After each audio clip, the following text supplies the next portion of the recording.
everyone! Welcome back muli dito sa ating YouTube channel. Naway nasa mabuti po kayong kalagayan kasama ang inyong mga mahal sa buhay. At para naman sa mga subscribers natin na nasa ibayong dagat, nasa abroad, isang malaking sakripisyo ang ginawa upang may mabagong kanilang buhay at buhay ng kanilang pamilya. Dasal ko po lagi ang inyong kaligtasan. Nandito naman tayo sa buwan ng Feng Shui Forecast, the monthly Feng Shui Forecast para sa iyo, Snake. Simulan natin sa buwan ng January of 2026. People born in the year of the snake ay haharap ng pressure o problema sa kanilang trabaho. Pagdating sa pera at kayamanan, magkakaroon ka naman dito ng pag-angat. Mas gaganda ang pasok ng pera sa simula ng January. But you are not recommended at hindi ko po ipapayo sa inyo that you are going to invest as early as January. Kahit may mga nagpo-propose ng mga magagandang business opportunity, huwag nyo muna itong tatanggapin at huwag muna kayong mag-i-invest sa mga ito because posible po kayong ma-scam. Yung may mga asawa na ng mga snake, maibabalik muli yung mga problema ninyo bilang mag-asawa sa buwan ng January. Yung pag-aawayan, hindi pagkakaintindihan, nare-resulta na parang unhappy ka bilang buhay may asawa. So you can actually ignite the love back again sa pamamagitan ng movie night on Saturday, di ba? Or magde-date kayo once in a month. At o di naman kaya lulutuan mo yung kapareha mo. Little surprises, a bouquet of flower or will be something na magpapakilig muli ng inyong pagmamahalan. Sa aspeto naman ng kalusugan, nasa average ito sa January. But you have to expect at kailangan paghandaan na you are prone sa injury January pa lang. Kaya do not participate on high-risk activities. Yung mga activities na pagtatalon, cycling, marathon, triathlon, iwasan nyo muna ito because this is not for you for the month of January or in the year 2026. February naman po tayo. Magiging promising ang February. In fact, you are going to make a breakthrough in terms of your career, in terms of your profession, or your negosyo on February. So you need to embrace these opportunities. Welcome these opportunities with open arms. As for your wealth or your kayamanan, marami ang darating, marami ang papasok, but ito yung magiging problema mo because magiging waldas ka on the month of February. Kaya you need to track your expenses weekly or monthly para mabawasan yung mga hindi kinakailangan ng pagwaldas, hindi kinakailangan ng paggastos. Diba sabi ko, you need to save, lalong-lalo na emergency fund. You need to save for rainy days, ika nga. Pagdating ng kalusugan or sa aspeto ng kalusugan, nasa average naman ito.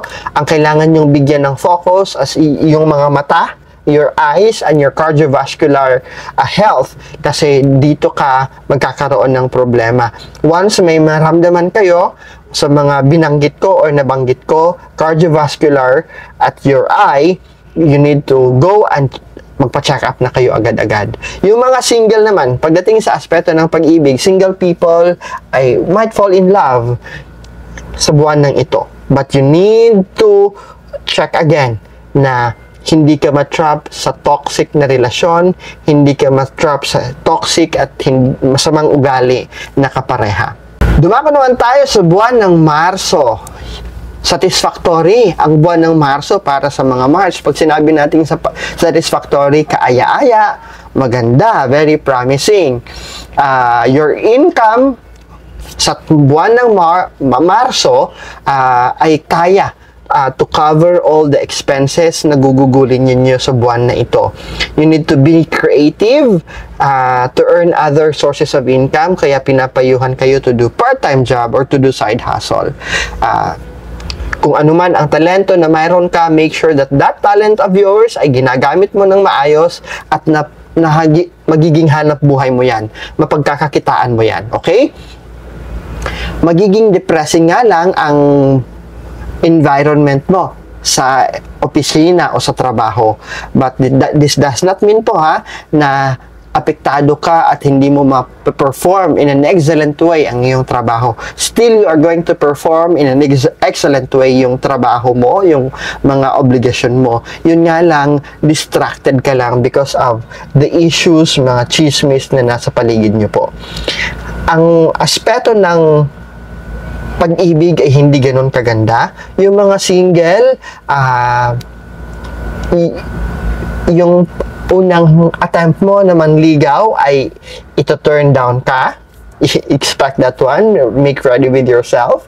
While yung mga may asawa naman, may mga kamag-anak kasi tayo na lalapit sa atin at hihingi ng tulong na hindi natin mahindian. Hindi naman masama actually na tumulong tayo, pero dapat alam mo na kung saan lang at hanggang saan lang ang limitasyon nyo po. Kasi itong pagbigay nyo ng tulong sa mga kamag-anak na lalapit sa inyo on March will be the start of another issue bilang buhay mag-asawa na magiging cost ng away ninyo dahil hindi po kayo mababayaran. Masya-short kayo sa budget. Kaya, pag-isipan nyo muna bago kayo magpapahiram. Kung magpapahiraman kayo, siguraduhin ninyo that you really have enough or ample budget for that one. At pwede naman siguro tayo magpahiram na hindi yung buo na talagang hinihiram nila. A portion of it lang. Basta hindi lang sila aalis from our home na kinausap tayo at hihiram, naduguan yung puso kasi wala silang nabitbit kahit konting halaga, di ba? Abril naman po tayo, magiging maganda ang iyong karera sa buwan ng Abril. You will be appreciated by your boss, by the leaders, by your supervisor. Aangat ang iyong posisyon.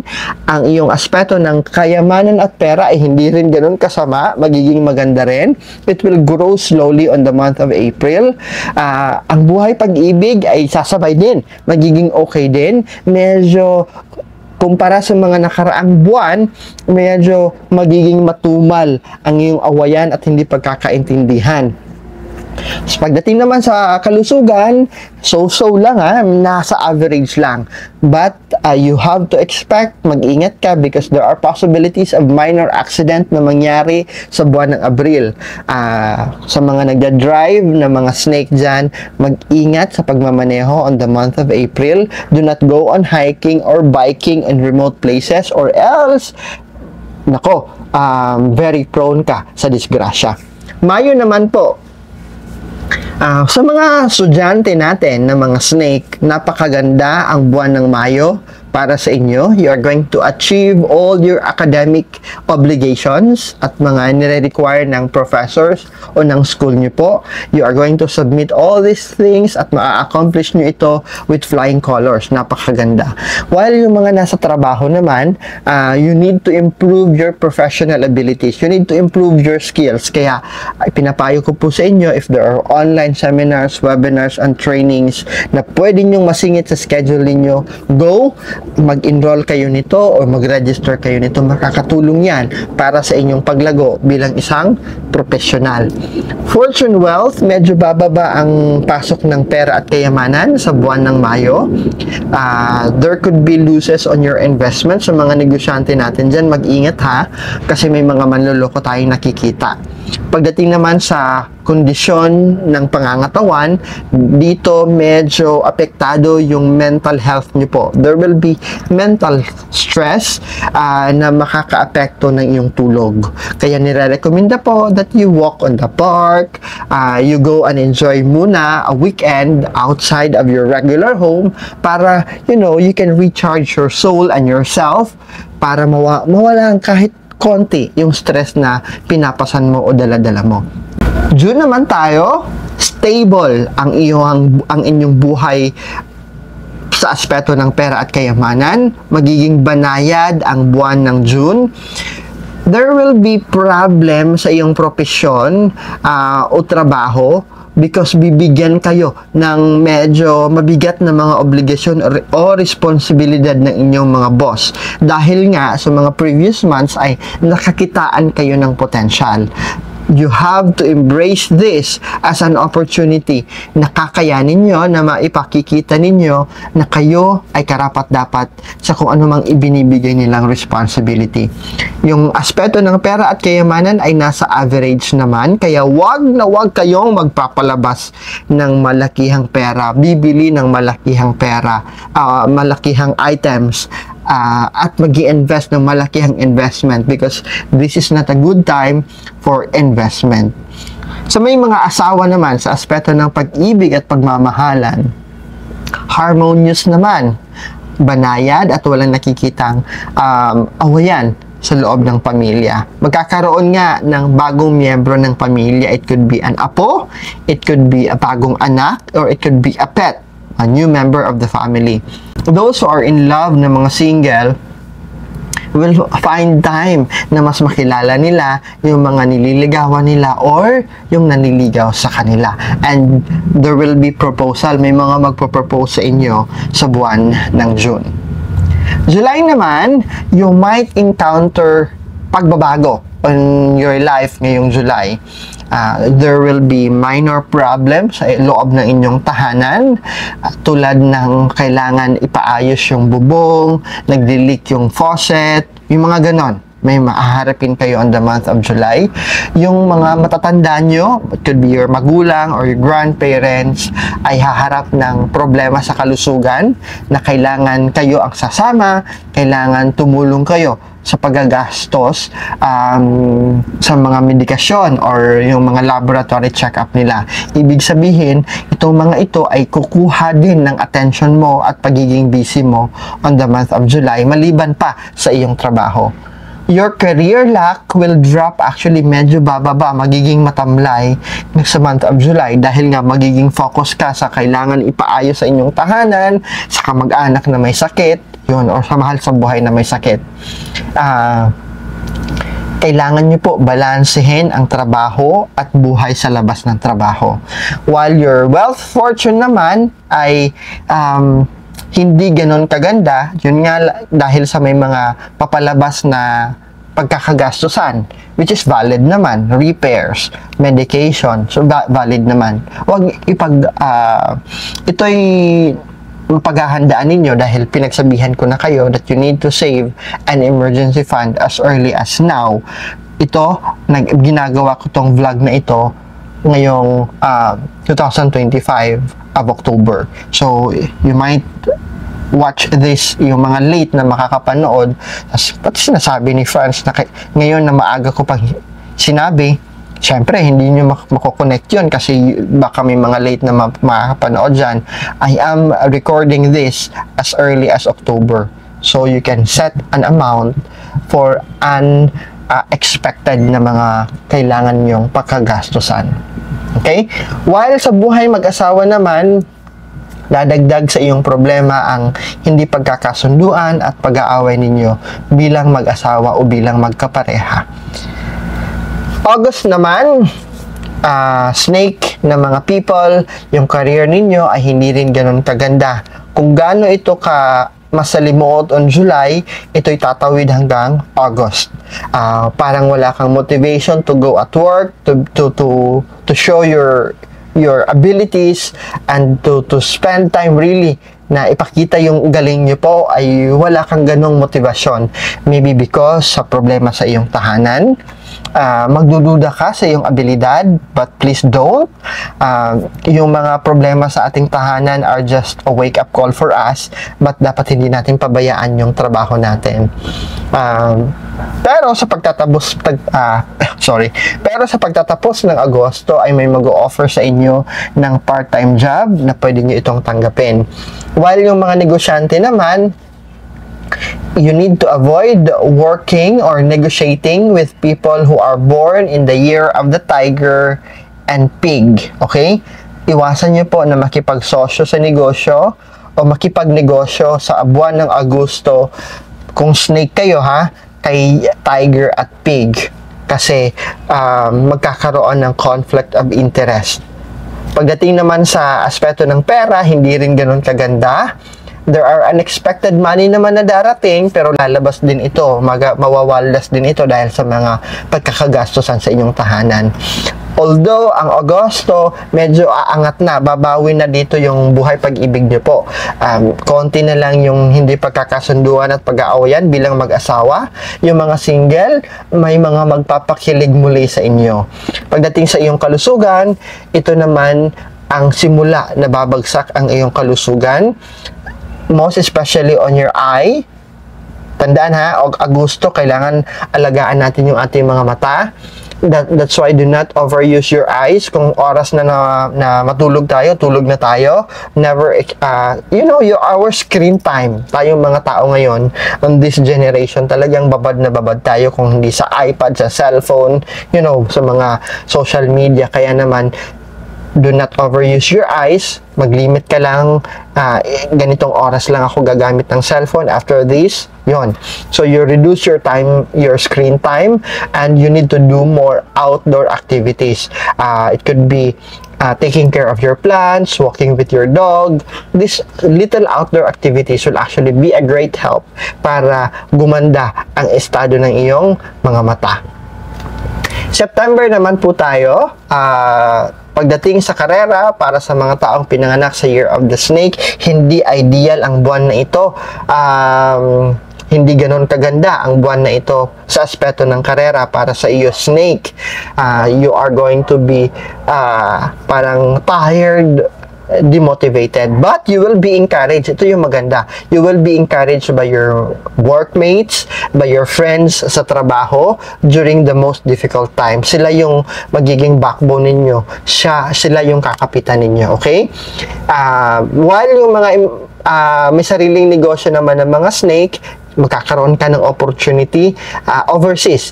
What do you mean overseas? It could be magi-import ka o makakahanap ka ng supplier galing sa labas ng bansa o di naman kaya you are going to export. Magpapadala ka ng iyong mga produkto sa labas ng bansa. So, magiging maganda ang simula ng Burr month, magiging maganda ang aspeto ng kayamanan ng mga snake. This is actually a good time. September, take note, this is a good time to buy a house. Para sa mga snake na gustong bumukod at magkaroon ng sarili nilang tahanan o ayaw na nilang mangupahan, September is the good month to buy a house. While your health condition dito ay gaganda na, kailangan mo lang ng disiplina sa sarili, control your food intake, monitor your food intake, and your daily exercise will truly help you na makabawi ka. October naman, you are going to encounter personal problems, okay? It could be magkakaroon kayo ng pag-aaway with your best friend or with your parents. Mas mainam that you address these issues right away, right then. Huwag nyo nang ipagpabukas or ipagpaliban. If you cannot face them or you cannot confront them harapan, you can politely send a text message or do a phone call or chat para you can take the first move na hindi maiwan yung mga taong nasaktan ng damdamin ay hindi maiwan hanging. So, you need to start up reaching out to them, and hindi naman siguro na makakababa ng points kung ikaw yung unang hihingi ng sorry o you will give clarification sa kung ano mang hindi ninyo pinagkasunduan, okay? Communication for both sides ay napakahalaga. Unahan mo na lang. Ikaw na yung umuna kasi yung isa actually is naghihintay lang sa inyo. Your health luck naman dito or aspeto ng kalusugan ay hindi ganun kaganda, hindi rin naman karon kasama. Asahan nyo po at pag-ingatan ninyo ha, joint injury. So, your ankle or your legs or itong braso natin. Kaya wag muna tayo sa mga extreme na mga adventure. Sa aspeto ng pag-ibig, napakaganda. Para sa mga single, dito na yung matagal mo nang hinihintay ay magpaparamdam muli sa inyo. While yung mga may asawa naman ay magkakaroon ng hindi pagkakasunduan At ito yung magsisimula sa selos. Okay? So, you need to understand each other. Kailangan maging kalmado kayo and you need to communicate more often. Huwag bigyan ng rason na magduda yung iyong kapareha. November naman po tayo. Snake, magkakaroon kayo ng mga bagong direksyon. You will be encouraged more. Magkakaroon ka ng mga maraming motivation na mas mag-improve sa iyong karera. You will be organized. Mas ipa-priority mo ngayon that you are going to be creative at may output and very reasonable. You are going to work effectively. Okay? Lalago ang aspeto ng iyong pera at kayamanan sa buwan na ito. Walang masyadong malakihang pagagastos na makikita on the month of November. May mga maliliit na income but itong mga maliliit na income na ito dapat pumasok dun sa savings nyo po, ha? For those who are on the field of education or yung profession nila ay pagtuturo, professors, teachers, or legal industries, mga abogado, you are going to gain a significant achievement, mga pagkilala o awards sa buwan ng November. Yung kalusugan ninyo ay nasa average lang. Kailangan yung pag-ingatan dito is your respiratory health. Okay? Iwasan yung mga lugar na kung saan marami ang naninigarilyo o ikaw mismo, hinto mo na yung paninigarilyo mo. Yun, kailangan nating pag-ingatan ang ating respiratory health. Pagdating sa pag-ibig, mag-i-improve after sa awayan at hindi pagkakasunduan. So far, on the month of November, mag-i-improve yung aspeto ng iyong pag-ibig at buhay relasyon. Alright, December ay magiging maganda actually. Maganda ang pagtatapos ng iyong December maliban lang sa isang aspeto at ito ay aspeto ng kalusugan. All the aspect, karera, negosyo, trabaho, pera, pag-ibig at relasyon ay maganda maliban lang sa iyong kalusugan. Slightly magde-decline o magkakaroon ka ng karamdaman on the month of December. Ito ay dahil sa pinabayaan mo ito for the previous month. Okay? Nagkibit-balikat ka lang. While at work, magpapatong-patong yung mga kailangan yung tapusin na hindi mo magawa-gawa dahil nga magkakaroon ka ng karamdaman. You will be very busy. Magkakaroon ka ng patong-patong rin na stress dahil gusto mong ma-achieve yung aangat ka ng posisyon o mapopromote ka. Ramdaman ng mga kasama mo sa bahay, mga anak-anak mo o kapareha mo, your partner in life, na parang mali-left out sila kasi magiging sub-sub ka sa trabaho dahil sa aim mo, sa kagustuhan mong ma-promote. Okay? So, it is always a challenge to balance your career and your personal well-being. Pakatandaan nyo po yan, ha? So, you need to draw line. Dapat malaman mo na antong oras na ito, uuwi na ako, I need to give time to my family. Dapat ganon ka para hindi ka ma-burn out at the same time hindi magselos yung mga mahal mo sa buhay. Tulad din sa chart na pinakita ko, wealth luck is nasa neutral lang. Actually, pababa sila compare sa mga previous month. The aspeto ng pera at kayamanan. Muli, ako po ay kumakatok sa may mga gininto ang puso. Naway patuloy niyo po akong tulungan sa mithi ko pong makapagbigay ng ngiti at saya sa mga bata na apektado ng mga dilubyo, ng mga kalamidad, particularly sa mga nakaranas ng lindol. Sa mga nais maghatid at magpadala ng kanilang tulong at maging kabahagi ng ating Bagnang Pag-asa, nasa screen nyo na po ang RCBC Peso account natin, ang BPI Peso account natin at ang GCash number natin. Pwede nyo isulat o pwede nyo rin screenshot yan.